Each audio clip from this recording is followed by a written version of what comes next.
Hi guys, வாங்க இன்றைக்கி sketch tools எப்படி யூஸ் பண்ணலாம் அப்படின்றத போய் பார்க்கலாம். ஃபஸ்ட்டு நியூ கொடுத்து ஓப்பன் பண்ணிக்கோங்க. ஓப்பன் பண்ணிங்கன்னா இந்த ப்ராப்ளம் ஓப்பன் ஆகும். டிஃபால்ட் டெம்ப்ளேட் எடுத்து விட்டு பார்ட் சாலிடில் வச்சு ஓகே கொடுத்துருங்க. ஓகே கொடுத்தீங்க அப்படின்னா யூனிட் செட் பண்ணி unit Newton seconds part solid கொடுத்து அசோசியேட் ட்ராயிங் ஓகே கொடுத்துருங்க.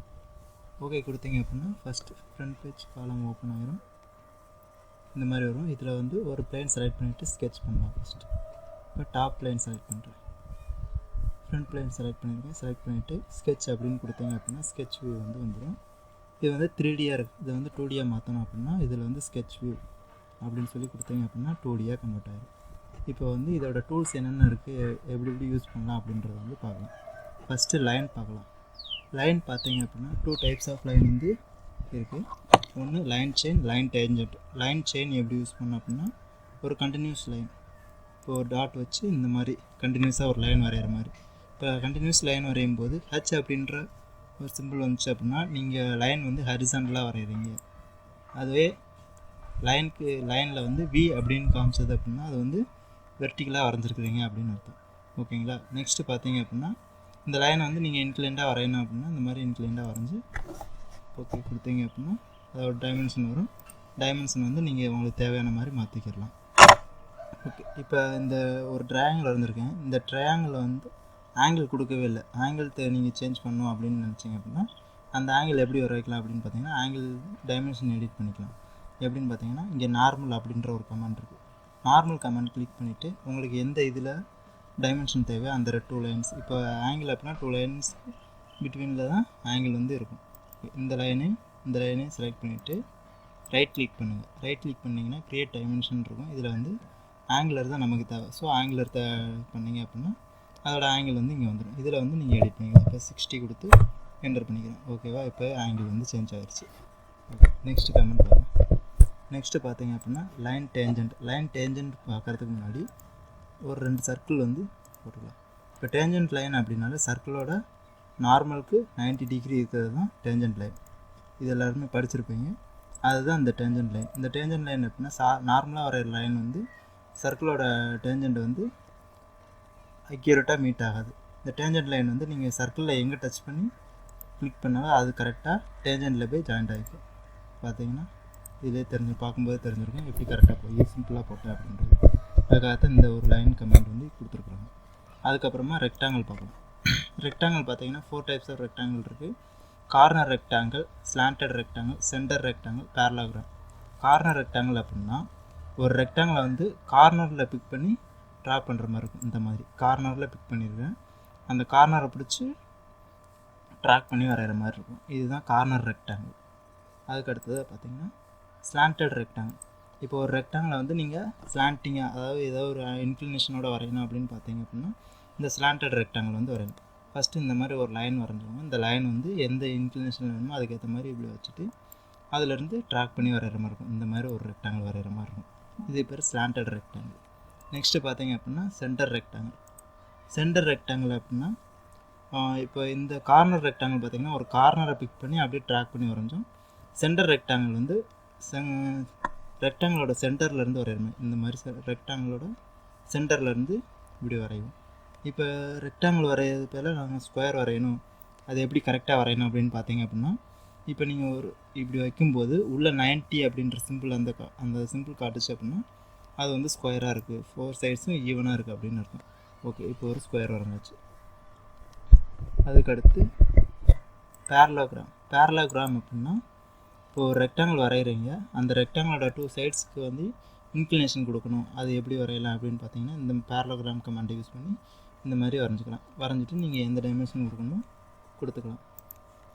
இங்கே டைமென்ஷன் வந்து கொடுத்துக்கலாம். ஓகே, நெக்ஸ்ட்டு பார்த்தீங்கன்னா சர்க்கிள் வந்து 4 டைப்ஸ் ஆஃப் சர்க்கிள்ஸ் வந்து யூஸ் பண்ணலாம். Centre point circle, concentric, 3 point tangent. Centre point சர்க்கிள்னால் இப்போ ரெக்டாங்கிள் பார்த்த மாதிரி தான் சென்டர் பாயிண்ட்டை பிக் பண்ணி ட்ராக் பண்ணி வரைகிற மாதிரி இருக்கும். சர்க்கிளோட ரேடியஸ்க்கு தகுந்த மாதிரி நீங்கள் பெருசு பண்ணி வரைஞ்சிக்கலாம். இது இப்போ சென்டர் பாயிண்ட் சர்க்கிள். நெக்ஸ்ட்டு பார்த்தீங்கன்னா கான்சென்ட்ரிக் அப்படின்னா இப்போ சென்டர் பாயிண்ட் சர்க்கிள் வரைஞ்ச மாதிரி ஒரு சென்டரை பிக் பண்ணி நிறையா சர்க்கிள்ஸ் வரைகிற மாதிரி இருக்கும். அது பேர் கான்சென்ட்ரிக் சர்க்கிள். 3 பாயிண்ட் சர்க்கிள் அப்படின்னா இப்போ 3 பாயிண்ட்டை பிக் பண்ணி அதில் சர்க்கிள் வரைகிற மாதிரி இருக்கும். 0.1 0.2 ஒரு சர்க்கிள் வந்துருச்சு. 3வது பாயிண்ட் நீங்கள் எங்கே பிக் பண்ணுறீங்க அந்த இடத்துல ஃபிக்ஸ் ஆகிடும். சர்க்கிள் வந்து அந்த இடத்துல ப்ளேஸ் ஆகிடும். இப்போ 3rd பாயிண்ட் இங்கே வைக்கிறேன். இப்போ ஒரு சர்க்கிள் வந்துருச்சு. இது வந்து 3 பாயிண்ட் சர்க்கிள். ஓகே, நெக்ஸ்ட்டு பார்த்தீங்க அப்படின்னா 3 டேஞ்சன்ட் சர்க்கிள். 3 டேஞ்சன்ட் சர்க்கிள் அப்படின்னா ஃபஸ்ட்டே சொன்ன மாதிரி தான் ஒரு ரெக்டாங்கிள் வரைங்க, ட்ரையாங்கிள் வரைங்க. ட்ரையாங்கிள் இந்த மாதிரி ஒரு ட்ரையாங்கிள் வரைஞ்சிட்டு ட்ரையாங்கிள் இப்போ நான் ஒன்று வரைஞ்சிக்கிட்டேன். இப்போ இந்த ட்ரையாங்கிளுக்குள்ளே ஒரு சர்க்கிள் வரையணும் அப்படின்னு பார்த்தீங்கன்னா இந்த ட்ரையாங்கிளோட மிட்லேருந்து எப்படி வரைஞ்சாலுமே நமக்கு வந்து ஏதாவது ஒரு சைடு வந்து வெளியில் போகும். அதுக்காக தான் இந்த 3 டேஞ்சன்ட் சர்க்கிள் வந்து கொடுத்துருக்குறாங்க. 3 டேஞ்சன்ட் சர்க்கிளில் வந்து இப்போ 3 லைன்லையும் டச் ஆன மாதிரி எந்தெந்த லைனில் டச் ஆகிருக்கணுமோ அந்த 3 லைனை டச் பண்ணிங்க அப்படின்னா அதிலேருந்து வந்துடும். லைன் 1 லைன் 2 பிக் பண்ணிவிட்டு 3rd லைன் எங்கே மீட் ஆகணுமோ அந்த இடத்த பிக் பண்ணிங்க அப்படின்னா 3 டேஞ்சன்ட் லைன் சர்க்கிள் வந்து வரும். இதுதான் 3 டேஞ்சன்ட் சர்க்கிள். நெக்ஸ்ட்டு பார்த்தீங்கன்னா ஆர்க் கமெண்ட் பார்த்தீங்க அப்படின்னா 4 டைப்ஸ் ஆஃப் ஆர்க் வந்து யூஸ் பண்ணலாம். ஒன்று 3 point arc, centre end arc, 3 tangents, concentric, conic. இந்த மாதிரி 5 டைப்ஸ் ஆஃப் ஆர்க் வந்து யூஸ் பண்ணிக்கலாம். 3 பாயிண்ட் ஆர்க் அப்படின்னா 3 பாயிண்ட் சர்க்கிள் பார்த்த மாதிரி சேம் ப்ரொசீஜர். அது எப்படின்னு பாருங்கள். பாயிண்ட் 1 பிக் பண்ணிட்டேன், பாயிண்ட் 2ல் பிக் பண்ணிவிட்டு 3rd பாயிண்ட் எந்த இடத்துல வேணுமோ அந்த இடத்துல பிக் பண்ணிங்க அப்படின்னா ஒரு ஆர்க் வந்து க்ரியேட் ஆகிரும். இந்த ஆர்க்கு வந்து டைமென்ஷன் கொடுக்கணும் அப்படின்னா டைமென்ஷன் வந்து நீங்கள் எடிட் பண்ணிக்கலாம். இதில் எவ்வளோ கொடுக்கணுமோ கொடுத்து என்ட்ரு பண்ணிங்க அப்படின்னா டைமென்ஷன் வந்து சேஞ்ச் ஆகிருக்கும். நெக்ஸ்ட்டு பார்த்தீங்க அப்படின்னா centre end arc. Centre end ஆர்க்னா இப்போ ஒரு சென்டர் பாயிண்ட்டை பிக் பண்ணிட்டீங்க அப்படின்னா அதில் டாட்டட் லைனில் ஒரு சர்க்கிள் வந்து க்ரியேட் ஆகும். அந்த சர்க்கிளில் உங்களுக்கு எவ்வளோ தூரம் ஆர்க் தேவைப்படுமோ அவ்வளோ தூரத்துக்கு நீங்கள் வந்து ஆர்க் வந்து இவ்வளோ தூரத்துக்கு ஆர்க் அடிச்சுக்கலாம். எவ்வளோ வேணுமோ அவ்வளோக்கு ஆர்க் வந்து அடிச்சுக்கலாம். அடுத்து பார்த்தீங்க அப்படின்னா 3 டேஞ்சன்ட். இப்போ 3 லைனுக்கு நடுவில் இப்போ ட்ரையாங்கிள் வரைஞ்ச மாதிரி தான் 3 லைனுக்கு நடுவில் ஒரு ஆர்க் அடிக்கணும் அப்படின்னு பார்த்தீங்க அப்படின்னா அதுக்கு வந்து இந்த கமெண்ட் வந்து நீங்கள் யூஸ் பண்ணிக்கலாம். இப்போ ஒரு 3 லைனை ஜாயின் பண்ணி வச்சுக்கிட்டேன். இப்போ இதில் 3 டேஞ்சன்ட் ஆர்க் வந்து வரையப்படும். இப்போ இந்த லைன்லேயும் இந்த லைனில் டச் ஆன மாதிரி 3வது இந்த லைனில் டச் ஆன மாதிரி ஒரு ஆர்க் அடிக்கணும் அப்படின்றத இந்த கொடுத்துருக்காங்க. அடுத்து கான்சென்ட்ரிக்கு அதே மாதிரி சென்டர் பாயிண்ட்டை பிக் பண்ணி நம்பர் ஆஃப் ஆர்க் வந்து ப்ரொடியூஸ் பண்ணிக்கலாம். அதுக்கப்புறமா கோனிக் அப்படின்னா இப்போ சர்க்கிளாக வரையாமல் ஒரு எலிப்ஸ் மாதிரியோ இல்லை ஸ்ப்ளைன் கமெண்டில் பார்த்த மாதிரி ஸ்ப்ளைன் மாதிரி இந்த மாதிரி வரைகிறதுக்காக அந்த ஆர்க் வந்து கொடுத்துருக்குறாங்க. இந்த மாதிரி வரைஞ்சிக்கலாம். ஓகே, நெக்ஸ்ட்டு பார்த்தீங்க அப்படின்னா எலிப்ஸ் பார்க்கலாம். எலிப்ஸ்னால் உங்களுக்கு தெரியும். எலிப்ஸ் வரைகிறதுக்கு இம்பார்ட்டண்ட்டாக தேவைப்படுற 2 இது பார்த்திங்கன்னா எக்ஸ் ஆக்சிஸ் பிரெத்து, ஒய் ஆக்சிஸோட ஹைட்டும் தேவை. ஸோ ஃபஸ்ட்டு எக்ஸ் ஆக்சிஸ் எவ்வளோ வேணும் அப்படின்ற லென்த்தை மென்ஷன் பண்ணிவிட்டு நெக்ஸ்ட்டு ஒய் ஆக்சிஸில் ஹைட் எவ்வளோ வேணுன்ற மென்ஷன் பண்ணிங்க அப்படின்னா ஒரு எலிப்ஸ் வந்து இது பண்ணிக்கலாம். இந்த எலிப்ஸ் பார்த்தீங்க அப்படின்னா இதுக்கு டைமென்ஷன் எடிட் பண்ணணும் அப்படின்னா லென்த்து பிரெத்தை வச்சு நீங்கள் எடிட் பண்ணிக்கலாம். நெக்ஸ்ட்டு பார்த்தீங்க அப்படின்னா சென்டர் அண்ட் ஆக்சியல் எலிப்ஸ் அப்படின்னு பார்த்தீங்கன்னா சேம் ப்ரொசீஜர் தான். இது வந்து கார்னர்லேருந்து பிக் பண்ணி வராங்க. இது வந்து சென்டர்லேருந்து ட்ராக் பண்ணி வரைகிற மாதிரி இருக்கும். அதே மாதிரி தான் பிரெத் அண்ட் ஹைட் வந்து கொடுக்குற மாதிரி இருக்கும். எலிப்ஸ் கமெண்ட் அவ்வளோதான். அடுத்து ஸ்ப்ளைன் அப்படின்னு பார்த்தீங்க அப்படின்னா ஸ்ப்ளைன் வந்து ஒரு கர்வ் மாதிரி. இப்போ வேவ் லைன்ஸ்லாம் நீங்கள் பார்த்துருப்பீங்க. அதில் வேவ் லைன்ஸ் மாதிரி வரையணும். இப்போ இந்த மாதிரி ஸ்ப்ளைன் வந்து இந்த மாதிரி வரைஞ்சிக்கலாம். எங்கே பிக் பண்ணுறீங்களோ அங்கேருந்து எப்படி நீங்கள் வரையணுமோ அந்த மாதிரி வரைஞ்சிக்கலாம். இதுக்காக தான் இந்த ஸ்ப்ளைன் அப்படின்ற கமெண்ட் வந்து கொடுத்துருக்குறாங்க. நெக்ஸ்ட்டு ஃபில்லட் அப்படின்னா இப்போ ஒரு ரெக்டாங்கிளோ சர்க்கிள் ட்ரையாங்கிளோ ஏதோ ஒன்று வரைகிறீங்க. இப்போ கம்பெனிஸ்லாம் போய்ட்டு ஜாப்லாம் ஃபினிஷிங் ஜாப் பார்த்தீங்க அப்படின்னா எந்த ஒரு ஜாப்லேயுமே ஷார்ப் எட்ஜஸ் வந்து இருக்காது. எல்லாமே ஒன்று சாம்பர் பண்ணியிருப்பாங்க இல்லை ஃபில்லட் பண்ணி வச்சுருப்பாங்க. அதுக்காக தான் இந்த கமெண்ட் வந்து யூஸ் பண்ணுறோம். ஷார்ப் எட்ஜஸ் ரிமூவ் பண்ணுறது தான் இந்த ஃபில்லட் சாம்பர் 2 கமெண்ட் வந்து யூஸ் பண்ணுறோம். அதில் என்னென்ன இருக்குன்னா சர்க்குலர் ட்ரிம், எலிப்டிக்கல் ட்ரிம் 4 டைப்ஸை யூஸ் பண்ணுறோம். சர்க்குலர் ஃபில்லட் அப்படின்னு பார்த்தீங்க அப்படின்னா இப்போ இந்த கார்னர் எட்ஜை வந்து நான் ஃபில்லட் பண்ண போகிறேன் அப்படின்னா இந்த கார்னரோட 2 லைன்ஸை டச் பண்ணணும். ஃபஸ்ட்டு இந்த லைன், செகண்ட் இந்த லைன். இப்போ இந்த கார்னர் வந்து ஃபில்லட் ஆயிடுச்சு. இப்போ நீங்கள் இதில் டைமென்ஷன் எடிட் பண்ணணும் அப்படின்னு பார்த்தீங்க அப்படின்னா அந்த டைமென்ஷன் டபுள் கிளிக் பண்ணி டைமென்ஷன் எடிட் பண்ணிக்கலாம். அதே மாதிரி சர்க்குலர் ட்ரிம் அப்படின்னா அதே மாதிரி இந்த கார்னர் பிக் பண்ணிங்க அப்படின்னா ஒரு சர்க்கிள் அது டேஞ்சன்ட்டில் கனெக்ட் ஆகிக்கும். அதுக்கு நீங்கள் டைமென்ஷன் எடிட் பண்ணிக்கலாம். அதுக்கப்புறமா எலிப்டிக்கல் அப்படின்னா இப்போ சர்க்குலர் ட்ரிம் பண்ண மாதிரி ஃபில்லட் பண்ண மாதிரி எலிப்ஸில் மாதிரி வரும். எலிப்ஸுக்கு அந்த ஹைட்டு பிரெத்து கொடுத்தீங்களா அந்த மாதிரி கொடுத்து நீங்கள் இது பண்ணிக்கலாம். சர்க்குலருக்கு வந்து ரேடியஸ் கொடுத்துக்கலாம். இதுக்கு வந்து அந்த ஹைட்டு பிரெத்து இந்த பிரெத்து இந்த ஹைட்டு இந்த டைமென்ஷன் எடிட் பண்ணி எலிப்டிக்கல் ஷேப்ஸில் வந்து நீங்கள் ஃபில்லட் பண்ணி வச்சுக்கலாம்.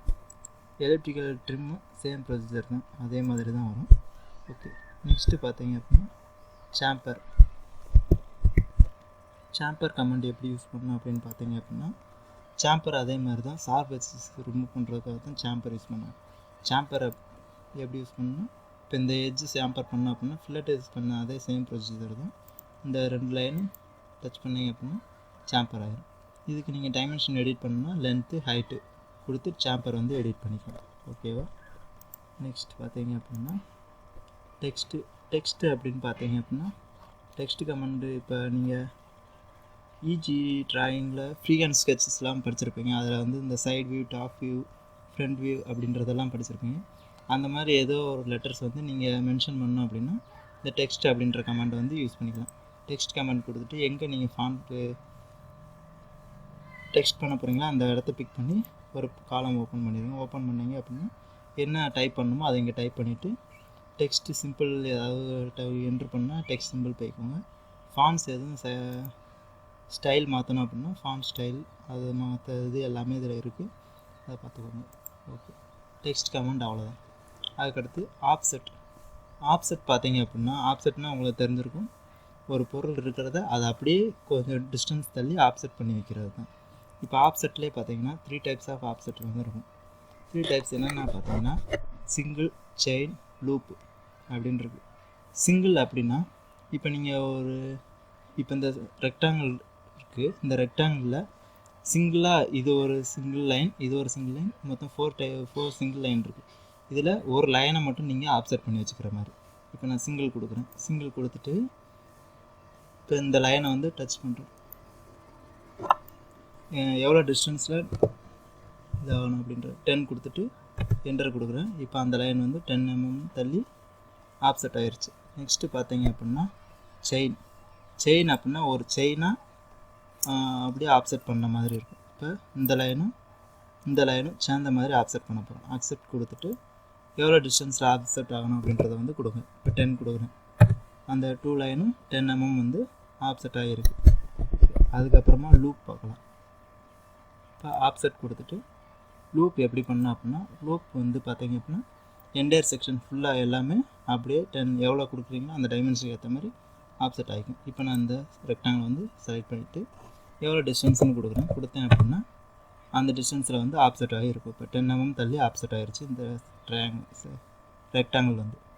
அடுத்த கமெண்ட் பார்க்கலாம். நெக்ஸ்ட் கமெண்ட் பார்த்தீங்கன்னா center line, point, coordinate system, பேலட் அப்படின்லாம் இருக்குது. இப்போ சென்டர் லைன் பார்த்தீங்க அப்படின்னா இப்போ ஒரு ரெக்டாங்கிள் வரைகிறேன். இப்போ ஒரு ரெக்டாங்கிள் வரைஞ்சிட்டு இப்போ இந்த ரெக்டாங்கிளை வந்து நான் மிரர் பண்ணணும் இல்லை காப்பி பண்ணணும் அப்படின்னு பார்த்தீங்க அப்படின்னா ஒரு சென்டர் லைன் வந்து தேவை. இப்போது அந்த சென்டர் லைனை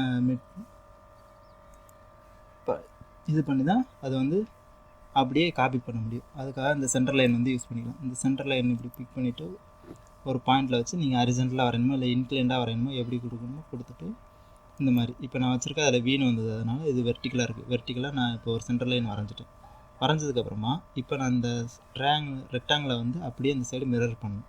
மிரர் பண்ணுறதுக்கு பார்த்தீங்க அப்படின்னா இங்கே மிரர் அப்படின்ற கமெண்ட் வந்து இருக்குது. இப்போ இந்த மிரர் கமெண்டை கிளிக் பண்ணிவிட்டு இந்த ரெக்டாங்கிளை கிளிக் பண்ணிங்க அப்படின்னா இந்த பக்கம் மிரர் ஆகிடும்.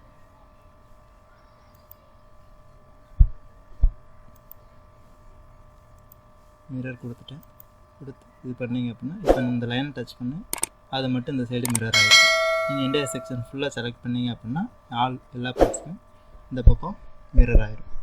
அடுத்த கமெண்ட் பார்த்தீங்க அப்படின்னா பாயிண்ட் அப்படின்றது. பாயிண்ட் அப்படின்னா இப்போ உங்களுக்கு ஒரு சர்க்கிளோ இல்லை ஆர்க்கோ வரைய போகிறீங்க, இல்லை ஒரு பேராபோலா, ஹைப்பர்போலா அந்த மாதிரி ஏதாவது ஒன்று வரையணும் அப்படின்னா அதுக்கு 3 பாயிண்ட்ஸ் மென்ஷன் பண்ணி அதை வச்சு தான் வரைய முடியும். இப்போ நான் ஒரு பேராபோலா வரையணும், ஹைப்பர்போலா வரையணும்.